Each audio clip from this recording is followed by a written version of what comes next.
തരത്തിലുള്ള ഒരു ആഡംബരങ്ങളും ഒന്നും ഇല്ലാതിരുന്ന ഒരു കല്യാണം. എന്തായിരുന്നു അങ്ങനെ ഒരു ഇത് കോവിഡ് ഡിസിഷൻ? കാലായിരുന്നല്ലോ. അതെ, അപ്പൊ അതുകൊണ്ട് ആൾക്കാർ കൂടാൻ പാടില്ല എന്നൊക്കെ നിയമം ഉണ്ടായിരുന്നു. അതുകൊണ്ട് ആഡംബരം കുറച്ചതെന്നാണോ?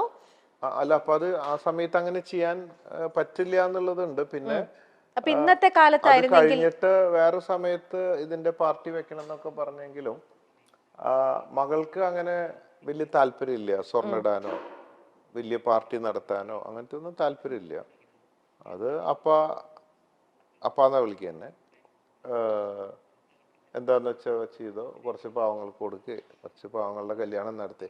അപ്പൊ പിന്നെ അങ്ങനെ ഒരു സമൂഹ വിവാഹം നടത്തിയാലോ എന്നൊക്കെ ആലോചിച്ചിരുന്നു. കുറെ പേർക്ക് 10 പവൻ വെച്ച് കൊടുത്തിട്ട് ഒരു 101 പേരെ വിളിച്ചിട്ട് ആളുടെ ഒപ്പം എല്ലാവരും കൂടെ ഒരു അങ്ങനെയൊക്കെ ആലോചിച്ചു. പിന്നെ ആ കോവിഡ് ടൈമൊക്കെ ആയതുകൊണ്ട് അതൊന്നും പറ്റിയില്ല. സാധിച്ചില്ല. ഓക്കെ അങ്ങനെ ഉള്ള ഒരു ഇതാണ്.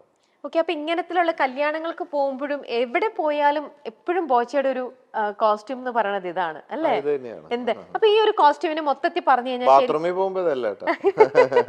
അപ്പൊ ഈ ഒരു ഔട്ട്ഫിറ്റിനെ മൊത്തം പറഞ്ഞു കഴിഞ്ഞാൽ ശരിക്കും ഇപ്പൊ എത്ര രൂപ വരും ഈ ഒരു കോസ്റ്റ്യൂമിന്?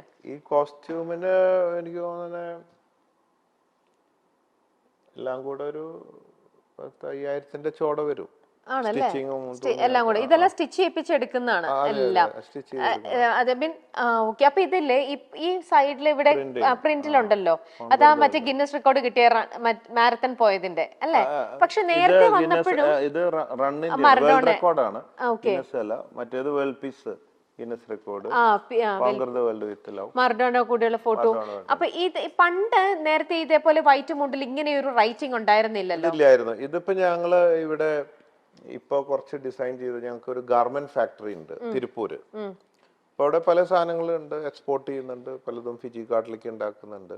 അപ്പൊ അവിടേക്കൊക്കെ വേണ്ടിയിട്ട് ഇനിയിപ്പോ ഇത് കുറെ പേര് ഇത് ആവശ്യപ്പെടുന്നുണ്ട് ഇങ്ങനത്തെ മുണ്ട്. അപ്പൊ അതിനുവേണ്ടി അവിടെ ഉണ്ടാക്കാൻ വേണ്ടിയിട്ടുള്ള സാമ്പിൾസ് ചെയ്യിച്ചിട്ടുള്ളതാണ്. അപ്പൊ ഇതിപ്പോ ചെയ്തതാണോ ഈ ഒരു റൈറ്റിംഗോട് കുറച്ചായിട്ടുള്ളൂ ഇപ്പൊ. ഓക്കെ. മറഡോണ കണ്ടോ ഇപ്പൊ ഇങ്ങനെ ഒരു സാധനം മുണ്ടിൽ ഇങ്ങനെ ചെയ്തതും ഈ ഒരു ഡിസൈൻ അതേ ഉള്ള സമയത്തില്ല. ആ സമയത്ത് പ്ലെയിനാ. നിങ്ങൾ തമ്മിലുള്ള ഫ്രണ്ട്ഷിപ്പ് എന്ന് പറയുമ്പോൾ നിങ്ങൾ ഒരുമിച്ചുള്ള കുറെ ഫോട്ടോസും കുറെ കാര്യങ്ങളും ഇതെല്ലാം അന്ന് പബ്ലിഷ് ചെയ്യുന്നുണ്ടായിരുന്നല്ലോ. അപ്പൊ ഇങ്ങനത്തെ ഒരു യുണീക്ക് ഒരു ഐഡിയ ഞാൻ ചെയ്യുന്നതില് അങ്ങനെ ഒരു അങ്ങനെ എനിക്ക് ഫുൾ ഫ്രീഡം തന്നുണ്ട്. വളരെ ക്ലോസ് ആണ്. അപ്പൊ ഞാൻ പലതും ചെയ്യാറുണ്ട്. പുള്ളിക്ക് അങ്ങനെ അയച്ചു കൊടുക്കും സോഷ്യൽ മീഡിയയിൽ. അപ്പൊ ആളിങ്ങനെ സൈനൊക്കെ ഇട്ടിട്ട് അയക്കും. വളരെ നല്ല ക്ലോസ്. കാരണം ഒരുപാട് നിങ്ങൾ ഒരുമിച്ചുള്ള ഫോട്ടോസ് ഒക്കെ എല്ലാത്തിലും തന്നെ യൂസ് ചെയ്യുന്നുണ്ടല്ലോ, അതുകൊണ്ട് തന്നെ ഇത് ഓക്കെ. ഇനിയിപ്പം ഇപ്പൊ ഈ ഹെഡ് ബാൻഡ് വെച്ചിരിക്കുന്നതിന്റെ ഇതോ ബോച്ചെന്നും പറഞ്ഞിട്ട് തുടങ്ങിയതാണ്. ഇത് ഈ യാചകയാത്ര തുടങ്ങിയപ്പോ ഈ മുടി ഇങ്ങനെ പാറ് ഒരു മുഖത്തേക്കൊക്കെ വരുമല്ലോ, അപ്പൊ ബുദ്ധിമുട്ടാ. അപ്പൊ ഞാന് ഈ ബാൻഡും പിന്നെ ഇവിടെ ഇതും. അതെന്താ അത് ഈ മുടി വെക്കുന്നത് കണ്ടിട്ടില്ലേ? ബിഗ് അല്ല, ഈ എന്താ ഹെയർ ബാൻഡ് ആണോ? Hair band. ഓ ഞാൻ വിചാരിച്ചു അതിന്റെ കൂടെ മുടി ബിഗ്. അല്ലല്ല, വിഗ് ഒന്നും ഇല്ല, എല്ലാം ഒറിജിനലാണ്. മുടി ഇനിയും വളരണമെങ്കിൽ ഈ ബോച്ച ഹെയർ ഓയിൽ തേച്ചാൽ മതി. പുതിയ സാധനം ഇറങ്ങുന്നുണ്ട്, പുതിയതായിട്ട് മാർക്കറ്റിലേക്ക് വരാൻ പോകുന്നു. എയർ സീക്രട്ട് എന്ന് പറഞ്ഞിട്ട് ഇറങ്ങുന്നുണ്ട്. അതെ, പിന്നെ ബോച്ച എനർജി കിട്ടണമെങ്കിൽ ഇത് രണ്ടുമാണ് ഇനിയിപ്പോ പുതിയതായിട്ട് അടുത്ത മാസം ഉണ്ടാവും. ഇപ്പൊ ഈ ബോച്ച ഫ്രാഞ്ചൈസി കൊടുക്കുന്നുണ്ടല്ലോ, ബോച്ചെ പാർട്ട്ണർ എന്നുള്ള ബ്രാൻഡില് ഫ്രാഞ്ചൈസി കടകൾ കൊടുക്കുന്നുണ്ട്. ഒരു 9,000 ഫ്രാഞ്ചൈസി എൻക്വയറി വന്നിട്ടുണ്ട്. അത് ഇപ്പൊ 7 എണ്ണം ഞാൻ ഉദ്ഘാടനം ചെയ്തു ബോച്ചെ ടീയുടെ.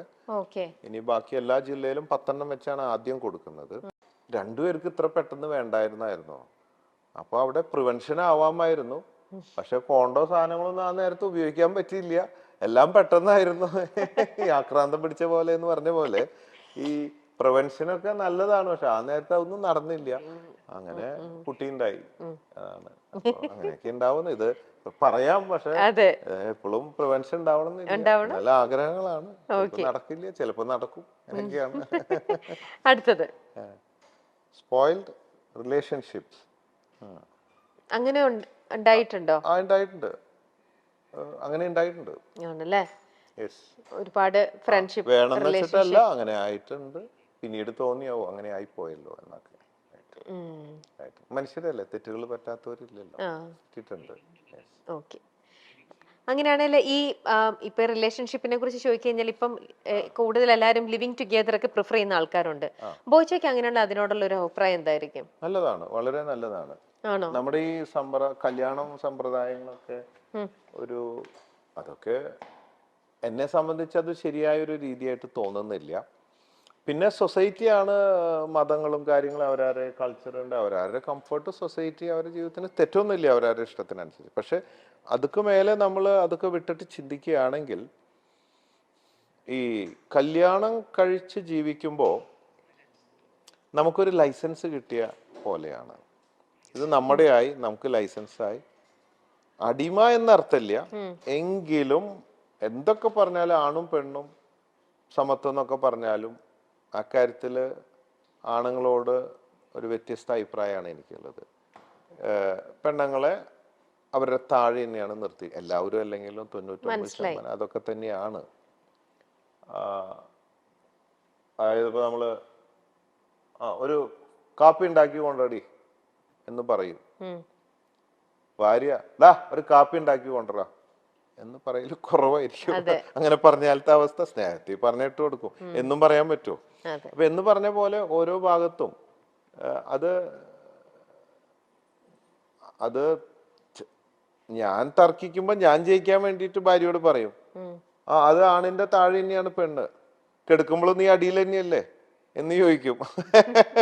അതുകൊണ്ട് ആണിന്റെ താഴെയാണ് പെണ്ണ് എന്നൊക്കെ പറയും നമ്മൾ ജയിക്കാൻ വേണ്ടി. പക്ഷെ ആത്മാർത്ഥമായിട്ട് ചിന്തിക്കുമ്പോൾ ശരിക്കും സമത്വം വേണം, സൃഷ്ടി ഒക്കെ ആണ് പെണ്ണ് ആയി എന്നുള്ളത്. അതുകൊണ്ട് ഇത് വേറൊന്ന് ഞാൻ കേട്ടിട്ടുണ്ട്, ബോച്ചയുടെ അടുത്ത് നമ്മൾ ലിവിങ് ടുഗദറിനെ കുറിച്ച് ചോദിക്കുകയായിരുന്നു.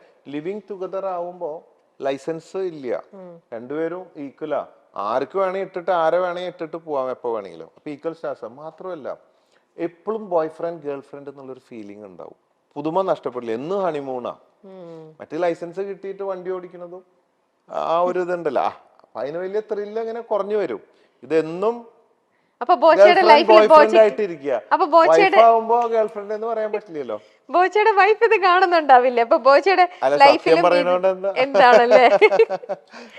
പക്ഷെ എന്നാലും അവളെ ഗേൾഫ്രണ്ട് ആക്കാറുണ്ട് ഇടയ്ക്ക് മാത്രം. മറ്റേത് എന്നും ഗേൾഫ്രണ്ടും ബോയ് ഫ്രണ്ടാ, ലൈസൻസ് ഇല്ലല്ലോ. കട്ട് തിന്നുമ്പോ ഒരു സുഖമുണ്ട്, ഒരു മറവ് ഉണ്ടാവുമ്പോ, അത് എത്രയായാലും അതിന്റെ ഒരു സുഖം വേറെ. അപ്പൊ അങ്ങനെ കട്ട് തിന്നിട്ടുണ്ടെന്നാണോ പറയുന്നത്? പിന്നെ എന്താ, ഞാൻ സത്യം പറയുന്ന ആളല്ലേ. അപ്പൊ അതുകൊണ്ടാണ് അതിന്റെ ആ ഒരു സുഖം മനസ്സിലായത്. പൊതുവേ അപ്പൊ അങ്ങനെയാണെങ്കിൽ ഞാൻ വേറൊന്ന് ഇങ്ങനെ പറഞ്ഞുകൊണ്ട് ചോദിക്കാണ്, ഇത്ര ഫ്രീ ആയിട്ട് ആൻസർ ചെയ്യുന്നോണ്ട് തന്നെ, ഒരു വിവാഹിതനാണ്, അപ്പം ഇങ്ങനെ ഇരിക്കുമ്പോ തന്നെ ഇപ്പൊ കട്ട് തിന്നു എന്ന് പറയണ്ട് ബോച്ചി. അപ്പൊ അത് ഒരു നല്ല ഒരു ഇതായിട്ട് നമുക്ക് പറയാൻ പറ്റുമോ? ഞാൻ പറഞ്ഞു, ഞാൻ നല്ലത് മാത്രമല്ല, ഞാൻ തെറ്റും ചെയ്യുന്നുണ്ട്, തെറ്റ് ചെയ്യാറുണ്ട്. ഞാൻ തുറന്ന് എന്റെ ഒരു ക്വാളിറ്റി, തെറ്റ് ചെയ്താൽ ഇത്രയല്ലേ വ്യത്യാസമുള്ളൂ, ഞാൻ എല്ലാം തുറന്നു പറയുന്നു, ബാക്കിയുള്ളവരൊക്കെ കാണാൻ പറയത്ത്, അത്രയല്ലേ വ്യത്യാസമുള്ളൂ. എല്ലാവരും മനുഷ്യനും ചോരയും നീരൊക്കെ ഉള്ളവരാ, അല്ലെ മന്ദബുദ്ധി ആയിരിക്കണം. അപ്പോ അതുകൊണ്ട് എല്ലാവരും ഒന്നൊക്കെ തന്നെ, ആഗ്രഹങ്ങളില്ലാത്ത ആരൊക്കെ ഉണ്ട്. ചിലർ ഓപ്പൺ ആണ്, ചിലർ ക്ലോസ്ഡ് ആണ്, ഇത്രയുള്ള വ്യത്യാസമുള്ളൂ. എനിക്ക് പറയാനുള്ള ചങ്കുറ്റുണ്ട്, ധൈര്യമുണ്ട്, ആരും പേടിക്കുന്നില്ല. അതിന് വരും വരായികളൊക്കെ സഹിക്കാനുള്ള ചങ്കുറ്റും ധൈര്യമുണ്ട്, എന്ത് വന്നാലും സ്വീകരിക്കും, അത്രയേ ഉള്ളൂ. പൊതുവെ എന്തെങ്കിലും ആരെങ്കിലും ഒന്ന് സഹായം അഭ്യർത്ഥിക്കാനായിട്ട് സഹായം ചോദിച്ചാൽ പോലും ബോച്ചെ പൊതുവെ അങ്ങനെ നോ പറയുന്ന ഒരാളല്ലെന്നാണ് ഞാൻ കേട്ടിരിക്കുന്നത്. ആണോ, ശരിയാണോ? കഴിയാവുന്നത് കൊടുക്കാൻ ശ്രമിക്കാറുണ്ട്, പിന്നെ എല്ലാം കൊടുക്കാൻ പറ്റില്ല. ഒരു 7000 ചില്ലാൻ ആപ്ലിക്കേഷൻസ് വന്ന് കിടക്കുന്നുണ്ട്, അപേക്ഷകൾ. കണക്കൂട്ടിയപ്പോ 5000 കോടി വേണം, സാധ്യമല്ല.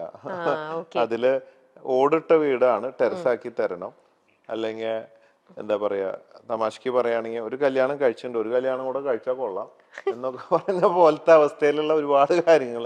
അതല്ലേ, നമ്മൾ വല്ല ഓപ്പറേഷൻ, മരുന്ന്, ഭക്ഷണം, അത്യാവശ്യം ഇടയ്ക്കിടയ്ക്ക് ചെറിയ വീടുകൾ വെച്ചു കൊടുക്കും, പറ്റാവുന്നതൊക്കെ ചെയ്യുന്നുണ്ട്. അത് നമ്മുടെ ബിസിനസിന്റെ ഇപ്പൊ കുറച്ചും കൂടെ ബഡ്ജറ്റ് കൂട്ടിയിട്ടുണ്ട്. ഈ ബോച്ചേറ്റിയുടെ ലാഭത്തിന്റെ വിഹിതം എടുത്തിട്ട് കുറേശ്ശെ കാര്യങ്ങൾ ഇപ്പൊ ഡെയിലി ചെയ്യുന്നുണ്ട് കുറെ.